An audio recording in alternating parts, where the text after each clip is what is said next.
기도하겠습니다.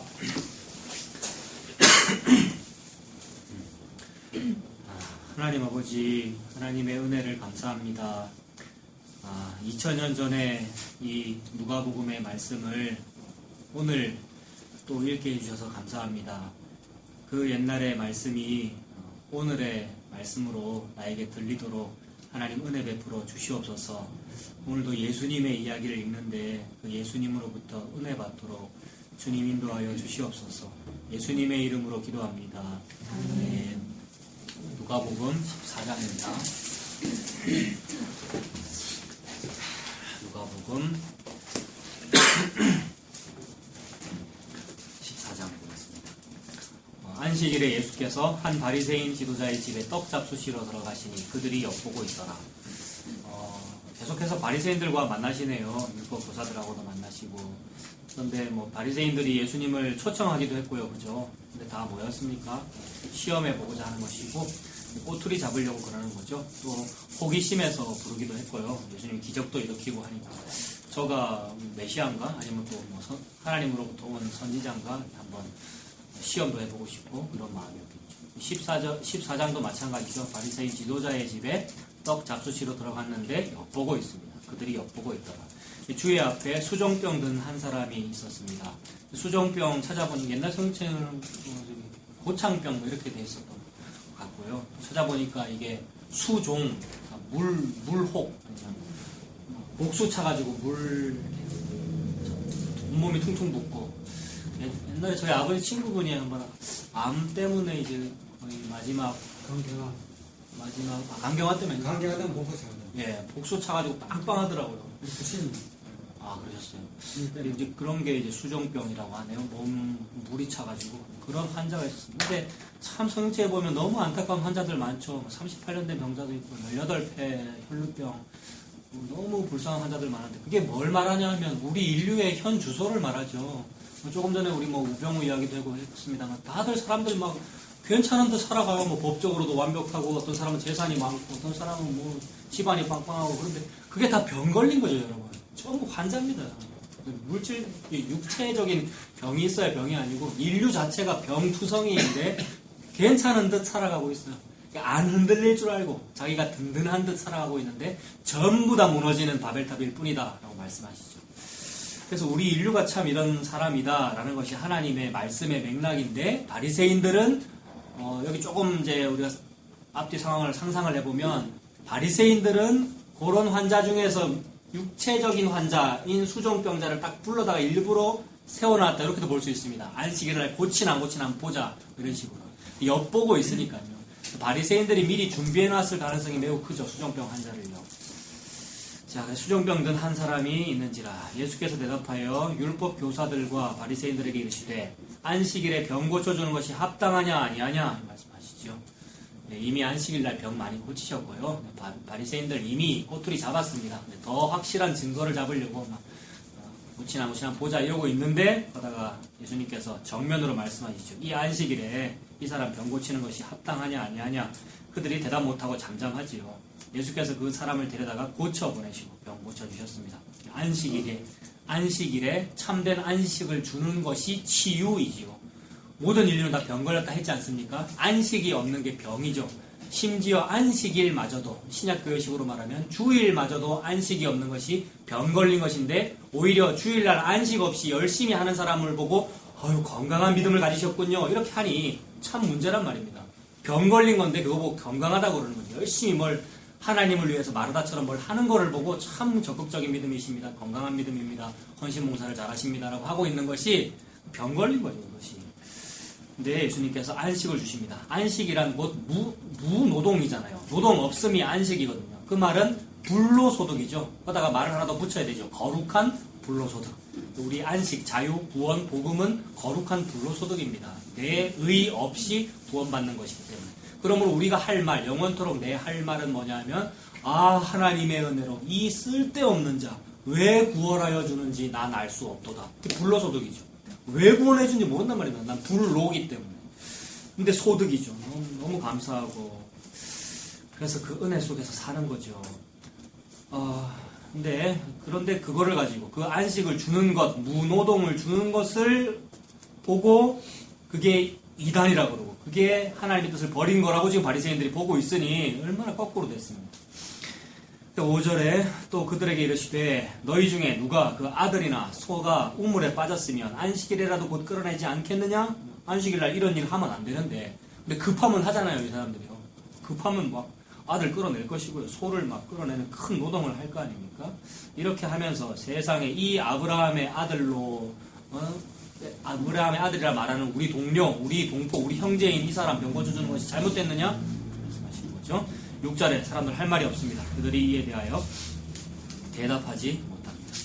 그러므로 이 안식일의 주인이 곧 예수님, 곧 여호와이시고요. 예수님이 안식일의 주인이고 주일의 주인이고 모든 날의 주인이시고 동시에 이 안식일 주일은 하나님께서 사람에게 예수님을 주시기 위해 존재하는 날이죠. 즉 사람을 위하여 있는 날이죠. 사람 쉬라고요. 너희들 너희의 의를 믿고 사는 거 아니야. 예수 믿고 사는 거야. 너희들의 음식이 예수님이야. 너희들의 산소가 예수님이야. 예수님 주는 날이고요. 그러니 예수님이 주인공이고 곧 그 예수님을 받아 먹는 사람을 위해서 있는 날입니다. 7절에 청함을 받은 사람들이 높은 자리 택함을 보시고 그들에게 비유로 말씀하십니다. 지금 바리새인들이 예수님을 청했잖아요. 초청해가지고 식사 같이 합시다 라고 해놓고 시험하고 있는데 그런 식으로 누군가가 초청을 해가지고 잔치 자리에든지 무슨 대연회 자리에든지 초청받아서 갈 때가 있는데 청함을 받은 사람들이 높은 자리 택함을 보시고 그들에게 비유로 말씀하십니다. 초청받아 가면은 이제 지체 높은 사람들이죠. 초청장까지 받아가지고 어디 연회석에 간다면 그러면 딱 가면 뭐 하겠습니까? 보통 연회석에 가면 명패가 붙어 있죠. 제일 상석에 이제 무슨 장 있고 그다음에 뭐 부회장 있을 거죠. 뭐 있을 자기 명패를 보죠. 그래서 그런 명패 세우는 거 굉장히 중요한 행정이지 않습니까? 저는 그런 행정을 할 때 종종 있었는데 명패 세우는 거 굉장히 신경 쓰입니다. 명패 배치를 어디다 해야 이 사람이 자존심이 안 상할까? 상석 중앙을 중심으로 어디쯤에 둬야 이게 적당할까? 두 사람의 지위가 비슷할 때는 어떻게 해야 될까? 뭐 이런 거. 그거 왜 신경 씁니까, 여러분? 참 우리 인류가 그런 것에 붙잡혀 있죠. 사람들이 그런 것으로 자존심 상합니다. 내 명패가 저 끝에 있거나 이러면요. 그래서 뭐 주보에 날만한 일을 했는데 주보에 내 이름이 안 났거나 아니면 단체로 이름 명단이 쭉 올라가는데 혹시 누락돼서 내 이름이 빠졌거나 이러면 굉장히 항의가 심합니다. 민원 전화 들어옵니다. 그래서 수석 부목사는 괴롭죠. 요람에 이름 빠지면 그 사람한테 욕먹고 담임 목사님한테 욕먹고 막 난리 나죠. 열심히 해야 되죠. 행정 맡은 사람이 그런 거 실수 없이 해야 되는 거 마땅한데 근데 참 인간의 기본 사상이 그런 거에 신경 쓰더라는 겁니다. 청함을 받은 사람들이 높은 자리 택함을 보시고 그들에게 비유로 말씀하여 이르시되 네가 누구에게나 혼인잔치든지 무슨 잔치든지 연회석이든지 뭐에 청함을 받았을 때에 높은 자리에 앉지 말아라. 그 지혜죠. 여러분 어디 가시면 말석에 앉으십시오. 일부러 어디 가시면 말석에 앉으시면 편안하지 않습니까? 저는 어릴 때 제가 착해서 그런 게 아니라 성격이 소극적이라서 어디 가면 꼭 이제 꼬다놓은 모로자루처럼 이렇게 하고 있다고 이제 뭐 엄마 아빠는 뭐라 그러시죠? 어머니는 제가 그렇게 하고 있으면 이제 싫으니까 중앙에 앉아 사진 찍을 때도 중앙에서 찍을 꼭 끝에 가서 이러고 심투렁하게 해요. 그다음에 먹을 걸 주면은 참외나 수박 썰어서 주면은 저는 꼭 이제 성격이 안 좋아서 그런 건데 꼭다리 먹거든요. 꼭다리. 그러면 옆에 있는 엄마가 이제 찌그서 큰 거 먹으라고 이제 사랑해서 그러시는 건데. 일부러 그럴 필요는 없습니다만 말석에 앉으십시오. 그걸 지혜라고 그러시네요. 왜 그렇습니까? 자, 다시 보겠습니다. 8절에 네가 누구에게나 혼인잔치에 청함을 받았을 때 높은 자리에 앉지 말아라. 그렇지 않으면 너보다 더 높은 사람이 청함을 받은 경우에 너와 그를 청한 자가 와서 너더러 이 사람에게 자리를 내줘. 당신 비키세요. 저쪽으로 가세요. 라고 말하는 이 부끄러움을 당하게 될 거란 말이죠. 이런 부끄러움 당하지 말고 처음부터 저쪽에 앉아있으면 부끄러움 당할 일이 없단 말이죠. 이거 지혜잖아요. 그래서 내가 항상 높아 보여도 분명히 나보다 높은 사람이 있습니다. 안 그렇습니까? 이 세상은 전부 상대적인 거거든요. 내가 아무리 뭘 잘했다 싶어도 어느 날 내보다 잘한 사람이 있단 말입니다. 그러면 주인이 와가지고 이랑 자리 바꿔 이러면 부끄럽잖아요. 그래서 처음부터 자기를 낮추어라 이렇게 되겠습니다만은 자 이렇게 하면은 매우 좋은 윤리 교훈인데 이것도 참 좋은 교훈이죠. 이렇게 살아야 됩니다. 그런데 이제 여기서만 멈추지 말고 이 말씀을 통하여 또 무슨 말씀하십니까? 당연히 최상석에 앉으셔야 되는데도 불구하고 최하 말석에 앉으신 분이 있다라는 계시죠. 여호와 하나님의 계시입니다. 최고 상석에 앉으실 만한 분이 희한하게도 우리 눈에 기이하도다. 희한하게도 최하 말석에 앉으신 분이 계시니 그분이 예수님이다 라는 것을 계시하고 계시는 중이죠. 그래서 어떤 최하 말석에 앉으셨습니까? 그분이 인간이 됐다. 이게 최하 말석에 앉으신 겁니다. 그분은 여호와 하나님의 본체이신데 그분이 인간이 됐다라는 말은 인간이라고 하는 집을 품으신 거고 인간이라고 하는 몸, 인간이라고 하는 자리에 앉으신 거잖아요. 최하 말석이죠. 마리아의 몸에서 어린아이로 태어난 것. 그리고 짐승의 밥그릇에 태어나신 거잖아요. 말 구유에. 우리가 짐승과 같은데 그 짐승의 밥 되시려고 밥그릇에 태어나셨다. 최하의 말석에 앉으신 거죠. 근데 이런 분이 받을 일은 뭡니까? 말석에 앉았는데 더 내려갈 자리가 없으니까 자리 바꿔 이게 없어요. 더 내려갈 데가 없죠. 올라가시는 일밖에 없죠. 최하의 말석에서 부활하시는 영광스러운 몸으로 예수님께서 하나님의 본체의 지위를 회복하시죠. 예수님 가지신 지혜죠. 말석에 앉으시는 것이. 우리가 예수님 믿는다면 우리도 그렇게 되리라 라는 말씀이겠죠. 9절 다시 보겠습니다. 너와 그를 청한 자, 즉 주인이 와서 너더러 이 사람에게 자리 내줘라. 네가 너 낫잖아. 너 내려가. 이렇게 할 거라는 거죠. 내주라 하리니 그때 네가 부끄러워 끝자리로 가게 되리라. 얼마나 부끄럽습니까? 청함을 받았을 때 차라리 처음부터 가서 끝자리에 앉아 있어라. 그러면 너를 청한 자가 와서 보시오 올라앉으라 라고 하리니 이거 영광이잖아요. 처음부터 겸손하게 마지막 자리에 있었는데 아이고 왜 거기 앉으시면 이쪽으로 오세요. 이건 영광이잖아요. 지혜죠. 올라앉으라 하리니 그때에야 함께 앉은 모든 사람 앞에서 영광이 있으리라. 이거 누구 얘기냐면 예수님 얘기죠. 예수님 처음부터 말석에 있는데 주인이신 하나님께서 자꾸 높이십니다. 그래서 가장 높은 자리인 십자가까지 높이십니다. 십자가가 가장 낮은 자리인데 가장 높은 자리입니다. 그래서 십자가에 들리는 거죠. 나무에 들리는 거죠. 십자가에 달린다 이 말이 들린다라고 성경에서 표현하죠. 하늘 위로 들리신 겁니다. 모세가 노뱀을 하늘 장대 위에 들었던 것처럼 예수님도 들려야 하리니. 그래서 가장 낮은 자리에 들리셔서 가장 높으신 분이 되시는 거예요. 예수 그리스도 말씀하시는 거죠. 그 11절에 무릇 자기를 높이는 자는 낮아지고 자기를 낮추는 자는 높아지리라. 살고자 하는 자는 죽는 것이고요. 죽고자 하는 것은 사는 것이죠. 예수님 말씀이죠. 자기를 높이는 자는 낮아지고 자기를 낮추는 자는 높아지리라. 예수님이 그러하십니다. 12절에 또 자기를 청한 자에게 이르시되 네가 점심이나 저녁이나 베풀려면은 누구한테 밥을 사준다면 벗이나 형제나 친척이나 부한 이웃을 청하지 말아라. 두렵건대 그 사람들이 너를 도로 청하여 내게 가품이 될까 하노라. 내가 너한테 밥을 사주는데 밥 사주는 사람 내 가까운 사람이든지 아니면 돈 많은 사람이든지 이런 사람 사주면은 그 사람 돈이 많으니까 도로 나한테 갚을 거란 말이죠. 우리 항상 이렇게 살지 않습니까? 얻어먹으면 좀 찝찝해가지고 다음엔 내가 살게라고 하면 항상 이렇게 갚아주는데 이게 갚는 게 인간의 인지상정이고요. 기본적인 가치관 아닙니까? 그리고 좀 갚아야 되는 거잖아요. 그 착한 사람이잖아요. 근데 그것이 이 은혜의 관점에서 볼 때 하나님을 모독하는 게 됩니다. 우리 인간끼리는 좀 갖고 이렇게 하면 좋죠. 우리 인간관계에 윤활유도 되고 좋은데 하나님과의 관계에 있어서는 하나님의 은혜를 모독하는 겁니다. 하나님 나한테 은혜 주시면서 네 이거 갚아 이런 식의 하등한 일을 하신 게 아니란 말입니다. 그분은 너무나도 갚을 수 없는 은혜이면서 불가항력적인 은혜, 도저히 안 받을래야 안 받을 수도 없고 갚아낼래야 갚을 수 없는 그런 은혜, 1만 달러한테 은혜를 주시는 건데 거기서는 그냥 항복밖에 없어요. 여러분 조선도 받으면 항복 아멘입니다. 너무 주셔서 감사합니다. 이거밖에는 없는데 내가 은혜를 받았으니까 뭘 좀 해야 되지. 뭘 해야 또 하나님께서 다음에 이런 우환을 없애주시거나 나한테 이런 재앙이 올 걸 하나님 미리 막아주시거나 이렇게 하시겠지라고 믿으면 딱 무당 신앙이란 말입니다. 무당한테 뭡니까 부적 받아내는 그런 신앙이란 말입니다. 이거 기브앤테크죠. 기브앤테크면은 거래잖아요. 신과 거래를 쓰는 거죠. 무당신앙, 무속신앙, 무슨 미신앙 전부 신과 거래하는 거 아닙니까? 내가 신께 복채를 많이 드릴게요. 아니면 절을 많이 할게요. 대신 재앙을 면해주세요. 이거 거래지요. 그런데 그거 아니라는 말씀을 12절에서 하시는 거죠. 내게 가품이 될까 하노라. 아니, 갚아주는 거.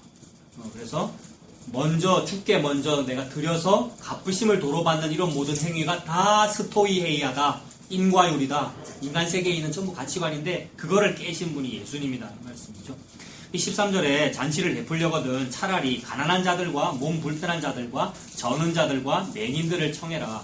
그리하면 그들이 갚을 것이 없으므로 내게 복이 되리니. 갚을 것이 없으니까 복이 되리니 이는 의인들의 부활 시에 네가 갚음을 받겠음이라 하시더라. 그래서 선행을 베풀려면은 그런 식으로 해야 되죠. 오른손에 하나님 왼손 모르게. 결국 누가 갚아주시냐면 의인들의 부활 시에 마지막 날에 예수님께서 잘했다라고 하시겠죠. 인과율이 깨지는 일을 칭찬하십니다.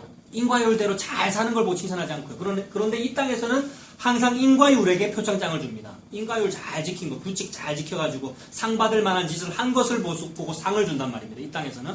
근데 예수님의 나라는 상 받을 일은 나한테 없는데. 즉, 하나님의 은혜로 이 쓸데없는 자, 왜 표창장을 주시는지 난 알 수 없도다. 이 은혜죠. 이 나라가 하나님 나라죠. 그래서 그 의인들의 부활 시에 또 예수님 다시 오시는 날에 결국 갚음을 받겠다. 네가 옳았다. 네가 예수님 믿었다. 네가 겨자씨만한 믿음이 있구나. 이 갚음을 받겠지요. 15절에 함께 먹는 사람 중에 하나가 이 말을 듣고 이르되 무릇 하나님의 나라에서 떡을 먹는 자는 복됩니다.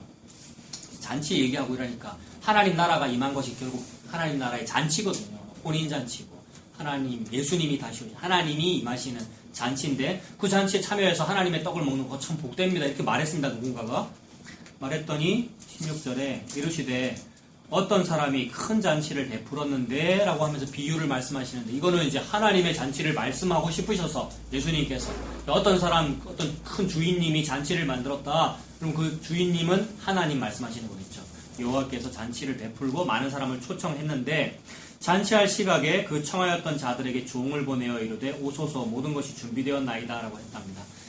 이런 귀족들 높은 귀빈들이 잔치를 할 때는 미리 사전에 한 달 전에 한번 공지하고 보름 전에 또 한번 공지하고 당일날 돼서 몇 시간 전에 이제 지금 오시면 됩니다라고 공지를 미리 했답니다. 이것이 아주 체계 있는 질서 있는 귀족들의 문화죠. 그래서 대충 빨리 지금 오세요 이렇게 한 것이 아니고 미리 공지문 다 보냈고 미리 연락 다 했고 다 했기 때문에 갈 거라고 했다는 거죠. 내가 그 잔치 꼭 갈게요. 이렇게 다 했는데 당일날 종 보내가지고 이제 오십시오라고 했더니 18절에 일치하게 다 사양합니다. 한 달 전에 간다 그래놓고요. 보름 전에도 간다 그래놓고 다 가겠다고 해놓고는 사양합니다. 왜 사양합니까? 한 사람은 이르되 나는 밭을 샀음에 아무래도 내가 나가보아야 하겠으니 청하건대 나를 좀 양해해달라 이렇게 말합니다. 밭 사는 것은 큰 일이라서 미리 계획된 일이었고요. 갑작스럽게 벌어진 일이 아닌데 지금 핑계대는 거죠. 밭도 이미 다 살펴봤기 때문에 돈 지불하고 다 산 건데 밭을 지금 봐야 되겠다고 급하게 지금 잔치 시작하는데 잔치 가기 싫은 거죠. 그러니까 잔치 가기 싫은데 지금 잔치에 가기 싫다는 말은 여기서 천국 가기 싫다는 말이잖아요. 참 구원받고 싶은데 결국 구원받기 싫어합니다. 구원을 너무 받고 싶어서 우물을 파는 것인데 우물 파는 일이 지옥 가는 일이니까 이걸 TV 좀 그러면 되죠. 네. 안타깝죠. 그러니까 구원받고 싶어서 종교 열심히 믿는 거지 않습니까? 근데 저와 여러분에게 은혜가 임했으니 그 열심으로 구원받는 것이 아니군요. 불로소득이군요. 라고 하면서 또 어깨에 힘 딱 빼면 되죠. 이렇게. 방학, 놓을 방자이지 않습니까? 딱 놓으면 되죠. 그 자유를 누리시기 바랍니다. 다 일치에게 사양해가지고 나는 밭을 샀다고 했고요. 19절에 나는 소 5결이를 샀어요. 한 결이가 2마리라고 하는데 5결이면 10마리네요. 큰 사업이네요. 이런 일은 미리 다 계획했을 것이고 몇 달 전부터 다 했던 일인데 갑자기 한 것처럼 천국 가기 싫어서 잔치 가기 싫어서 지금 핑계대는 거죠. 소 5결이를 샀음에 시험하러 가니 청하건대 나를 양해하도록 해주십시오. 또 한 사람이 이르되 나는 장가 들었으니 그런 걸 가지 못하나. 장가 들었으니 이제 색시한테 가야 되죠. 가지 못하겠노라 하는지라 종이 돌아와 주인에게 그대로 고하니 집 주인이 노하죠. 미리 다 공지 다 했고 올 거라고 다 해놓고 약속 어기는 거지 않습니까? 근데 우리 인류의 모습이 그러합니다. 하나님과 언약 관계인데 언약 해놓고 안 지키는 건 늘 우리죠. 그래서 주인이 노하여 그 종에게 이르되 빨리 시내의 거리와 골목으로 나가서 가난한 자들과 몸 불편한 자들과 맹인들과 저는 자들을 데려와라. 아까 너희가 누구한테 식사 대접을 하려면 이런 사람한테 해라고 그러셨는데 예수님 지금 그렇게 하시죠. 하나님이 그렇게 하시죠. 저는 자들, 가난한 자들, 몸 불편한 자들. 이 말이 산과 들로 다니면서 울로 다니면서 사람을 강권하여 데려다가 내 집을 채우라. 같은 맥락이죠. 그래서 아무나 데려와라 됩니다. 천국은 좀 율법 잘 지키고 종교심 많고 막 아주 종교 잘 믿는 그런 사람이 들어갈 것 같으나 그게 아니라 정말 그야말로 아무나 아무나 이게 무조건적 선택 아닙니까? 저와 여러분 전부 조건이 다르고 게다가 형편없습니다. 찬송 불렀잖아요. 참 우리는 형편없다. 참 실력없다. 내세울 조건 없다 이 말인데 불러주시니 얼마나 은혜입니까? 우리가 가난한 자들이고 몸 불편한 자들이고 맹인이고 전원자입니다. 그런 사람을 초청해 주시니 너무 감사합니다. 종이 이르되 주인이여 명하신 대로 하였으되 아직도 자리가 남아 있습니다. 주인이 종에게 이르되 길과 산 울타리가로 나가서 사람을 강권하여 데려다가 내 집을 채우라. 내가 너희에게 말하노니 전에 청하였던 그 사람들은 하나도 내 잔치를 맛보지 못하리라 하였다 하시니라. 하나님 나라의 잔치에 들어가서 떡을 먹는 사람은 참 복됩니다 라고 누군가가 말했는데 그런 사람 참 적어. 그래서 전에 청하였던 사람, 원래 내가 신앙 좋다고 믿었던 사람, 원래부터 대대손손 우리는 예수 믿었어요. 나는 원래부터 아브라함 자손으로서 율법 잘 지켰어요 하는 사람은 하나도 내 잔치를 맛보지 못하리라. 무서운 말씀이잖아요. 그런데 지금 참 천국 가는 사람이 참 적다는 맥락에서 말씀하셨는데 그것보다도 더 적은 것이 이렇게 사람을 강권하여 데려다 내 집을 채우라고 아무나 불려온 사람 중에서도 또 천국 못 들어간단 말입니다. 왜 그러냐면 청함을 받은 사람은 많은데 청함 받은 사람 많아요. 얼마나 지금 전도지가 남발되고 있고 얼마나 막 CBS도 있고 뭐 매스컴에서 막 계속 전도하고 있는 거잖아요. 전부 초청하고 있는 거잖아요. 청함을 받은 사람은 많은데 뭐는 적습니까? 택함을 입은 사람은 적다. 택함을 입는 것이 참 중요하죠. 이게 뭐냐 하면 주인이 봅니다. 아무나 다 불러서 이제 다 왔는데 참 가난한 사람들, 저는 사람들 이런 사람들 다 왔는데 주인이 보다가 당신은 왜 예복을 안 입었어? 나가시오. 이렇게 한단 말입니다. 언제 예복 입으라 그랬습니까 주인이? 아무나 오라 그래놓고는. 근데 하나님 그거 따지시는 거죠. 너무 중요하죠. 잔치에 들어올 수 있는 자격이 있는 사람은 잔치에 입장 자격이 되는 예복을 입어야 됩니다. 혼인잔치에 들어가려면 신부는 혼인 예복, 웨딩드레스를 입어야 된다는 말이죠. 하나님 나라의 잔치는 오직 예수 그리스도라고 하는 옷으로만 들어가집니다. 이 옷은 그 사람이 노력한다고 절대 입어지지 않습니다. 그래서 노력 좀 하세요라는 말을 한 적이 없단 말입니다. 이 예복 입으세요라는 말을 한 적이 없어요. 그래놓고 나중에 왜 안 입었냐고 묻는단 말입니다. 이 말은 하나님이 은혜로 입혀주신 사람은 입고 있는 것이고 안 입혀주신 사람은 안 입고 있는 거예요. 안 입고 있는 사람에게 하나님이 책망하시는 거죠. 그래서 왜 안 입었어? 그 말은 너는 예복 안 입었으니까 나가세요 이렇게 되는 거죠. 나는 너를 모른다 이렇게 되는 거죠. 무서운 이야기죠. 근데 저와 여러분들은 공짜로 그냥 은혜 받았단 말입니다. 공짜로 어느 날 성령님께서 저와 여러분에게 찾아오셔서 저와 여러분을 처소로 삼으셨어요. 옛날에 성막 짓고 성전 짓고 그것이 이어져서 교회당으로 막 발전했습니다만은 지금은 교회당이 성전이 아니고 여러분들 몸이 성전이래요. 세상에. 그래서 여러분들 몸이 성전이 되었으면 그 말은 택함 받았다 이 말입니다. 두사 사람이 모여가지고 예수님이 함께 하시면 그 말은 택함 받았단 말입니다. 성령님이 나한테 오셨다는 말은 택함 받았다는 말입니다. 성령님이 왔기 때문에 예수님이 믿어지는 거거든요. 자기 정신으로는 절대 예수님을 믿지 않습니다. 여러분 예수님 믿지 않으시는 분 손 들어 보십시오. 다 예수님 믿잖아요, 여러분. 여기 계신 분 다 예수님을 믿잖아요. 그 말은 성령님이 내 안에 오셨다는 말이죠. 물론 내 안에서 막 싸웁니다. 내 의지와 예수님의 선한 의지가. 그럴 때가 고민이 많겠죠. 그러나 자꾸 죽어지는 연습하십시오. 자꾸 내가 죽어야 되고요. 그래서 옛날에 윤리 도덕적인 것을 강조할 때는 그때도 이런 말 했습니다. 내가 죽어지자 내가 참자라고 했는데 결국 진짜 예수 믿어도 똑같습니다, 여러분. 그래서 많은 분들이 좀 착각을 하시던데 진짜 복음 말한다면서 왜 옛날에 율법적인 말도 같이 해요라고 하는데 똑같습니다. 그 의가 바리새인들보다 더 하지 않으면 결단코 천국에 들어가지 못하리라. 그런데 옛날에 그 의는 우리가 노력해서 열심히 하고 노력해서 도덕적으로 살았던 것이고요. 복음의 의는 그야말로 표현할 말이 없어서 저절로 됩니다. 저절로. 저절로 안 되시는 분은 기도도 많이 하시기 바랍니다. 기도가 아니라 은혜를 받으면 되죠.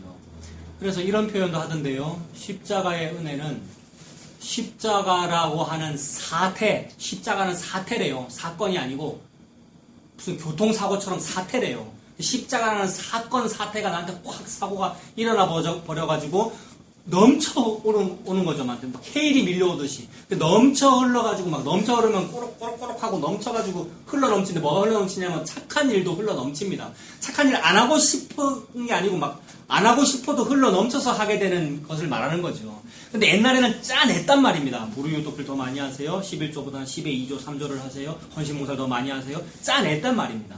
근데 진짜 은혜를 받으면 하고 싶은 일이 보이고요. 저거는 내가 좀 해볼까 이런 것이 보이고요. 안 보이십니까, 여러분? 하고 계시잖아요. 알아서들 막 누구는 설거지 하시고 누구는 커피 타시고 누구는 오늘 커피도 주시고 이렇게 알아서들 저절로 되는 것이 십자가의 은혜가 흘러 넘쳐서 되지요. 십자가의 은혜가 내게 흘러 넘쳐서 무슨 일을 한 사람은 그 일로 인해서 칭찬받기를 거부합니다. 왜냐하면 제가 한 거 아닙니다. 이렇게 됩니다. 근데 속에서 이렇게 뭐 심투렁하게 올라오잖아요. 심투렁할 때가 많거든요, 여러분. 저희 어머니가 저 어릴 때 저한테 항상 썼던 말인데 속에 불만이 있으면 심투렁한 거거든요. 그 불만은 왜 내를 칭찬 안 해주노? 왜 나를 잘했다고 안 해주노? 이 마음인데 그 말은 옛날의 그 율법적인 관점에서 무언가를 한 겁니다. 하나님 앞에. 가짜죠. 아니고 흘러 넘쳐가지고 자동적으로 착한 일도 하게 되고요. 하나님 앞에 뭘 좀 잘 살게 되고 거룩하게 하게 되고요. 그래서 그거 하라는 말이죠. 자 지금 사람을 강권해야 되는 내 집을 채워라라고 했는데 그래서 아무나 막 들어왔습니다. 천국은 침노함을 받는 곳이니까요. 아무나 막 들어왔는데 아무나 들어왔는데 진짜로 아무나 들어오는 것이 아니죠. 무화과 나무 이파리 옷 입은 사람은 못 들어옵니다. 그래서 외국인 예복을 안 입었습니다라고 쫓겨나게 되는 그 사람은 슬피 울며 이를 갈미 있으리라고 했죠. 왜 이를 간다고 그랬습니까, 여러분? 쫓겨난 사람들이 억울하죠. 억울해서 그렇죠. 뭐가 억울하냐면 나 분명히 예수 믿었는데 나가라고 하니까. 근데 그 예수는 금송아지 예수였다는 말이죠. 그래서 진짜 예수를 믿으시는 여러분 되시길 바랍니다. 24절에 내가 너희에게 말하노니 전에 청하였던 그 사람들은 하나도 내 잔치를 맛보지 못하리라.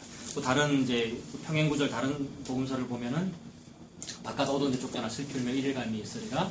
그다음에 혼인 예복 입지 않았기 때문에 쫓겨나리라는 그 말씀이죠. 자, 25절에 수많은 무리가 함께 갈새 예수께서 돌이키사 이르시되 무릇 내게 오는 자가 자기 부모와 처자와 형제와 자매와 더욱이 자기 목숨까지 미워하지 아니하면 능히 내 제자가 되지 못한다 이랬는데 이런 것을 생각하지 않고 수많은 무리들이 쫓아가고 있는 거죠. 지금 예수님을 막 쫓아가고 있는데 25절에 수많은 무리가 예수님을 막 쫓아가고 있는데 그 사람들은 자기 부모와 처자와 형제와 자기와 자기 목숨을 미워하지 않고 오히려 사랑하기 때문에 예수님을 쫓아간 겁니다. 저 예수님 쫓아가면 나에게 도움이 될 것 같다. 저 예수님을 쫓아가면 내 자식이 잘 될 것 같다. 이거잖아요. 이건 모든 종교의 기본 원리인데 기독교가 그거 안 하냔 말입니다. 똑같더란 말입니다. 그래서 똑같습니다. 내까지 그렇습니다. 내가 믿는 기독교마저도 그렇습니다. 라고 고백이 터져 나오는 것이 맞단 말입니다. 이것이 은혜죠. 그래서 나마저도 그렇습니다. 내 손은 마이다스의 손이 아니고 시체의 손입니다. 즉 내가 손댄 기독교, 내가 믿는 성경책, 내가 믿고 있는 예수님 금송아지더라는 거죠. 내가 그러합니다라고 고백이 되면 머리끝에서 발끝까지 시체인 상태잖아요. 머리끝에서 발끝까지 문둥병자인 상태잖아요. 문둥병자에게는 의사가 필요합니다. 조금 나을 가능성이 있는 사람에게는 의사가 필요 없습니다. 지가 스스로 나으면 되죠. 근데 완전히 시태인 사람, 완전히 문둥병자인 사람 빨리 의사가 필요하죠. 참된 의원은 전 우주에서 단 한 분, 예수 그리스도밖에 없습니다. 하나님께서 은혜를 주시는 과정이라고도 볼 수 있죠. 이 과정이 시공간이 처음에 먼저 문둥병자가 되고 그 다음에 무슨 일이 있고 무슨 일이 있고 이렇게 막 분석할 수 없는 것인데 우리의 이성으로 볼 때 일단 처음에 초반에 그런 일이 있죠. 회개. 나 완전 죄인 맞았어요. 나 괜찮은 목사인 줄 알았는데 라는 회개가 있어야 하죠. 있어야 한다고 내 의지로 내는 것이 아니라 하나님이 주십니다. 그래서 하나님 앞에 제가 정말로 그런 흙입니다. 이렇게 고백이 나오지요. 그런데 사람들은 그게 안 된단 말입니다. 내가 완전히 내 목숨도 없어져도 상관없습니다로 예수 믿는 것이 아니라 목숨을 부지를 더 잘하려고 누구를 믿을까? 석가모니, 단군, 알라신, 누가 제일 좋아? 예수가 제일 세! 라고 해서 예수 믿었단 말입니다. 그래서 예수는 그 말씀하시는 거죠. 수많은 무리들에게 이들이 지금 자기 목숨 미워하지 않았고 부모와 처자와 형제와 자매 버리지 아니하고 나를 따라오니 이건 내 제자 아니다. 27절에 누구든지 자기 십자가를 지고 나를 따르지 않는 자도 능히 내 제자가 되지 못하리라. 너희 중에 누가 망대를 세우고자 할진대 자기의 가진 것이 준공하기까지 족할는지 먼저 앉아서 비용을 계산하지 않겠느냐. 망대라든지 무슨 탑이든지 건물을 하나 세워도 미리 청사진 딱 설계하고 재료가 얼마가 들지 미리미리 계획하고 공기를 어떻게 맞추고 뭐 이렇게 딱 계산한 다음에 할 것인데 예수를 따른다는 것도 성전을 짓는 일이다. 학계 성전 지어라고 같은 말이잖아요. 예수님 믿는다는 것은 우리 교회 두세 사람이 모이는 요 일을 하는 것인데 여기에 얼마의 비용이 들까 무슨 일이 생길까 미리 따져보지 않느냐 말입니다. 따져보셨습니까 여러분? 저는 요 개척교회 시작했잖아요. 미리 안 따져봤겠습니까? 따져보니까 결론이 뭘까요? 자본금이 얼마가 필요하고 뭐 이렇게 따졌을까요? 따져보니까 이제 뭐가 나와야 합니까? 그렇게 따졌을 때 딱 계산은 뭐냐 하면, 예수님과 같은 일이겠구나. 예수님과 같은 일이라는 것을 보여주기 위해서 수많은 인물들이 존재하는데, 예수님의 그림자 중에 한 사람, 다윗 같은 사람 보면은, 다윗이 사울로부터 미움받아서, 이렇게 말하면 또, 지가 다윗이란다, 이제, 이렇게 보여줄 수 있는데, 제가 다윗 아니고요. 저와 여러분이 다 다윗입니다. 우리가 사울 같은 존재에게 미움을 받아서 광야로 내어 쫓겼단 말입니다. 그건 광야교회예요. 꼭 화목교회, 무슨 이렇게 소규모 개척교회가 돼야 광야교회다, 이 말이 아니고요. 예수 믿는 것이 광야교회입니다.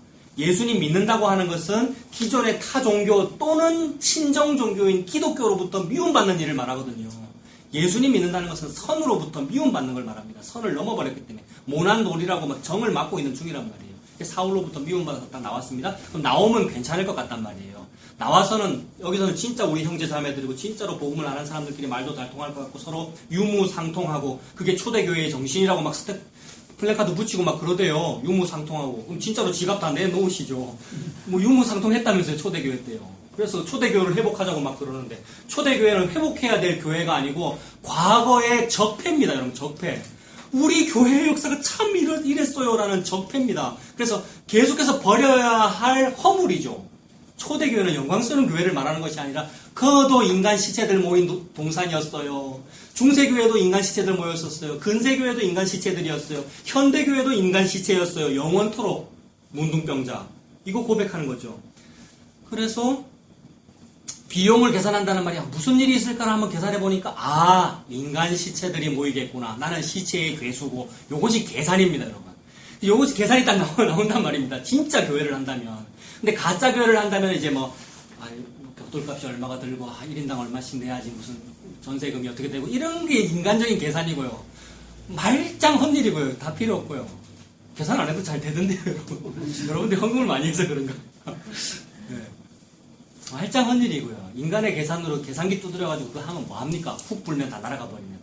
하나님께서 자기 집을 지으십니다. 놀라운 건축자이십니다. 하나님이 알아서 하시는데 내가 건축공학을 전공했다고 내가 뭘 하겠습니까? 하나님께서 지으시고요. 우리의 계산은 이것은 우리가 죄인이라는 결론이 도출되겠구나라는 계산을 미리 하라는 말입니다. 그러면 당연히 십자가가 마땅합니다, 여러분. 그래서 예수님 따라가면 나에게 십자가가 있겠구나라는 계산이 도출된다 이 말입니다. 너희들 이거 계산도 안 해보고 지금 내쫓아오지 이 말입니다. 사람들 십자가 질 생각 안 하고 쫓아오고 있거든요. 즉 계산 안 했지요.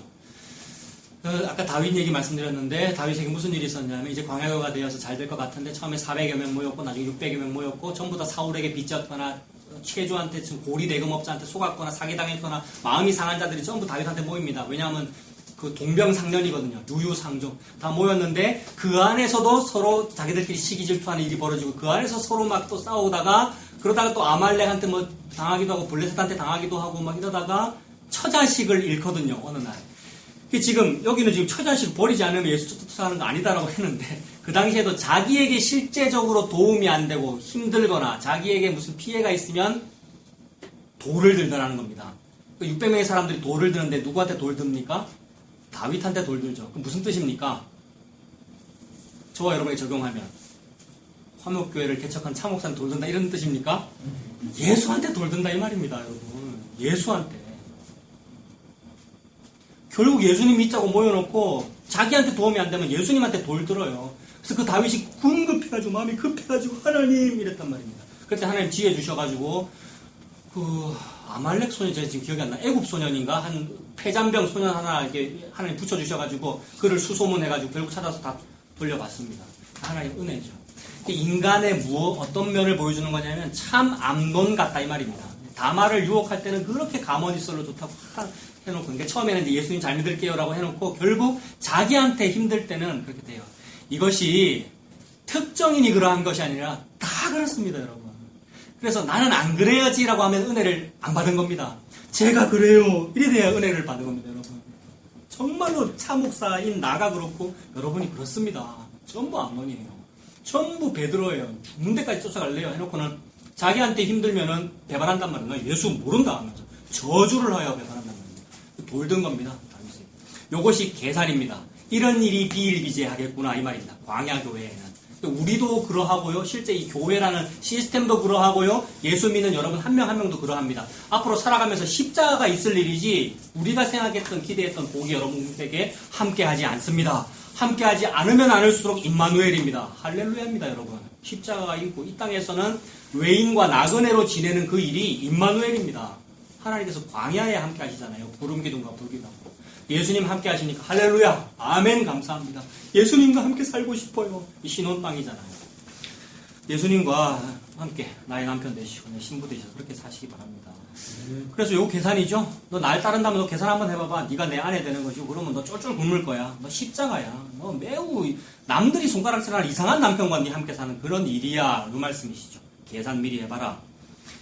28절 뒷부분에 그 비용을 미리 계산하지 아니하겠느냐? 그렇게 아니하여 그 기초만 쌓고 능히 이루지 못하면 보는 자가 다 비웃어 이르되 이 사람이 공사를 시작하고 능히 이루지 못하리라 하리라. 계산도 안 하고 덤볐다가 다 뿔뿔이 흩어지게 될 것이고 제자들 전부 뿔뿔이 흩어졌죠. 가룟 유다 당연히 배반하고 흩어졌고 베드로마저도 배반하고 흩어지는 거 아닙니까? 이게 뭐냐 하면 사상 누각이죠. 집 짓겠다고 했는데 제대로 못 짓고 다 허물어져 버렸습니다. 근데 하나님은 집 지으라고 하셨는데요. 근데 집 지으라고 하셨는데 우리는 늘 집을 못 짓고 지금 있죠. 늘 허물어지고 있죠. 그러니 집은 누가 지으시냐 하면 목수이신 예수 그리스도께서 잘 지으십니다. 십자가에서 다 지으셨습니다. 내가 다 이루었다. 그러니 얼마나 좋습니까? 불로소득으로 그 남편이 마련해준 집에서 신혼방에서 남편과 함께 회복을 누리는 거지요. 31절에 또 어떤 임금이 다른 임금과 싸우러 갈 때에 먼저 앉아 1만 명으로서 저 2만 명을 거느리고 오는 자를 대적할 수 있을까 헤아리지 아니하겠느냐? 이것도 미리 계산하라는 말이죠. 헤아려 봐라 어떤 일이 있을지. 계산도 안 하고 함부로 막 덤빈다는 거죠. 무턱대고 믿으면 된다. 그래서 무턱대고 믿으면 된다라는 믿음을 좋은 믿음이라 그랬잖아요. 그래서 보지 않고 믿는 것이 복되다 이러면서요. 그 말씀에 있으니까 그걸 인용해 가면서 보지 않고 믿는 게 복됩니다. 무조건 막 따지지 말고요. 자꾸 뭐 목사한테 이상한 질문 하지 말고요. 자꾸 우민화 정책이죠. 성도를 우민화 만든단 말입니다. 어리석은 백성으로. 그래서 대충 믿도록 만드는 거잖아요. 성도가 막 자꾸 따지면은 담임 목사 힘들잖아요. 대답해줘야 되고 신학 공부해서 막 뭘 답해줘야 되고. 그게 힘드니까. 정치가들의 정책 아닙니까? 제국주의자들 황제의 정책이잖아요. 우민화 정책. 그래서 신하들을 어리석게 만들어야 되고요. 근데 너무 어리석게 만들면 안 되니까 능력은 있는데 그 능력을 나를 해하는 데는 사용하지 못하도록 만들어야 되죠. 그 제도가 내시 제도 아닙니까? 환관 제도라는 것이. 남자라서 남자의 힘은 가지고 있는데 그 힘이 내 여자에게 어필을 하지 못한다는 거잖아요. 이게 제국주의죠, 여러분. 항상 이 세상이 그러해요. 근데 하나님은 저와 여러분들에게 참된 지혜를 주십니다. 우리가 참된 것을 소유하는 것을 방해하지 않으신단 말입니다. 우민화 정책을 쓰지 않고 지혜로운 백성의 정책을 쓰시죠. 그래서 저와 여러분들을 선지자로 만들어버렸잖아요. 세상에. 선지자는 먼저 아는 사람이잖아요. 지혜자입니다. 지혜자. 뭘 알아야 선지자입니까? 예수 그리스도를 알아야 선지자입니다. 얼마나 은혜입니까, 여러분? 세상. 우리가 예수님을 알다니. 얼마나 은혜입니까? 그래서 33절 보겠습니다. 이와 같이 너희 중에 누구든지 자기의 모든 소유를 버리지 아니하면 능히 내 제자가 되지 못하리라. 우리는 참 소유 많습니다. 그래서 좀 어떤 소유를 좀 버려야 되겠습니까? 소유를 버리자 그래서 실제로 막 물질을 버리고 통장 다 뭐 교회 갖다 바치고 가난하게 사는 그것만이 소유가 없는 겁니까? 그런 사람 많잖아요. 그래서 재산 다 이렇게 정리해가지고 뭐 아프리카로 다 가고 뭐 낙도 찾아가고 그게 소유를 버리는 겁니까? 그렇게 해도 안 되더라는 겁니다.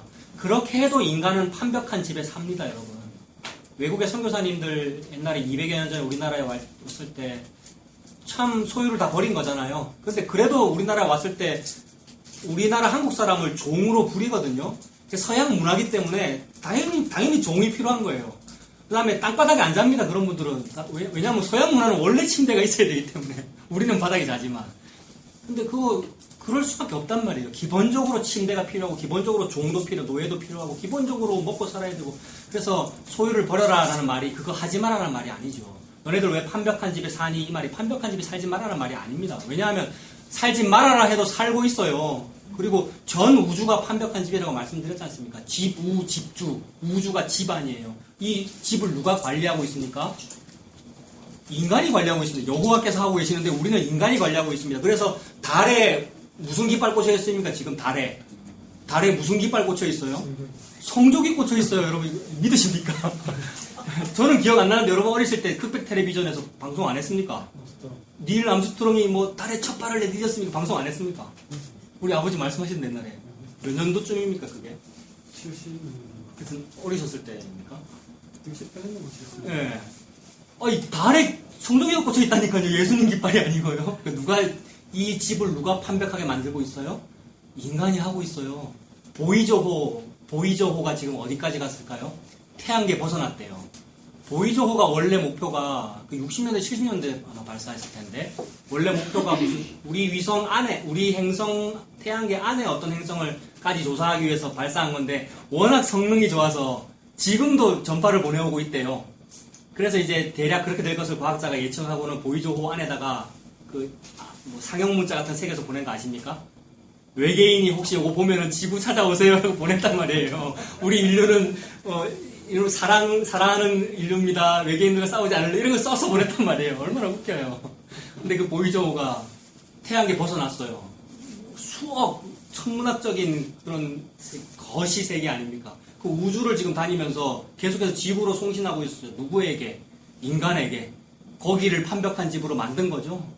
우리는 미시세계는 안 그렇습니까? 세포 하나하나도 우리가 다 컨트롤 안 합니까? 생명공학과 의학으로 다 컨트롤하고 있고 거시세계도 다 판벽한 집이에요.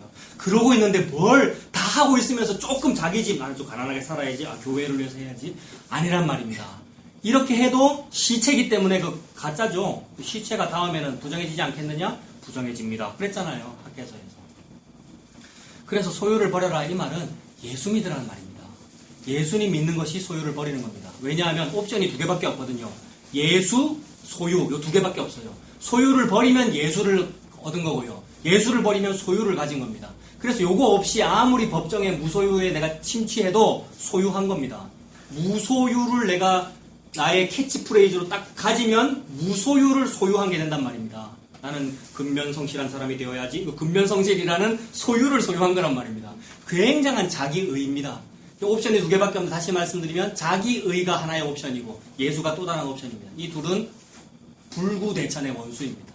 그래서 자기의가 있으면 은혜로 구원받지 않습니다. 자기의로 구원받습니다. 자, 여러분 그렇게 한번 돼보십시오. 될 거예요. 다 훌륭하신 분들이네.